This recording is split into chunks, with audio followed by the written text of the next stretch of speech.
Hello বন্ধুরা, তোমরা সবাই কেমন আছো? এই যে দেখো, আজকে আমাদের রুই মাছ এনেছে। তো রুই মাছটাকে ভালো করে নুন আর হলুদ দিয়ে মেখে রেখেছি। এবার গরম কড়াইতে মাছগুলোকে এক এক করে দিয়ে দিলাম। তো মাছগুলোকে কড়া করে ভেজে নেব। ভেজে নেওয়ার পরে বড় বড় করে আলুগুলো কেটে রেখেছি, বিয়েবাড়ির ঝোল বানাবো আজকে। তো দেখো, এই যে মাছ আমার ভাজা হয়ে গেছে লাল লাল করে, সুন্দর করে।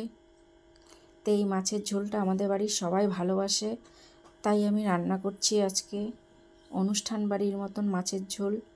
তো আমার মাছগুলো সব ভাজা হয়ে গেছে। এবার ওই তেলেই আমি কেটে রাখা আলু লবণ হলুদ দিয়ে মেখে রেখেছি, তো ওটাকে এখন কড়া করে ভেজে নেব।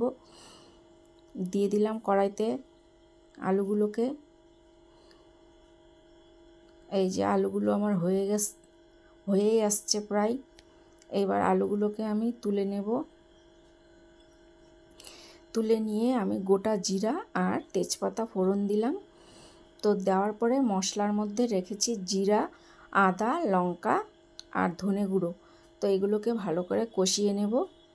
কষিয়ে নেওয়া হয়ে গেলে এবার দিয়ে দেব আলুগুলো। তো আলুগুলো দিয়ে ভালো করে কষিয়ে আমি জল দিয়ে দিলাম আন্দাজ মতন ঝোল। আর জিরাটা আমি ভেজে রেখেছিলাম। তো আমাদের এটা জিরাটা খুব ভাজা জিরা মাছের ঝোলে খুব ভালোবাসে। তো এটাকেও আমি পাটাতে বাটছি। তো এই যে দেখো, পাটাটার মধ্যে বাটা হয়ে গেল আমার। খুব কষ্টকর এই জিনিসটা। তো এখন নামানোর আগে ওই জিরে বাটাটা দিয়ে দেব। মাছগুলো দিয়ে দিয়েছি ঝোলে।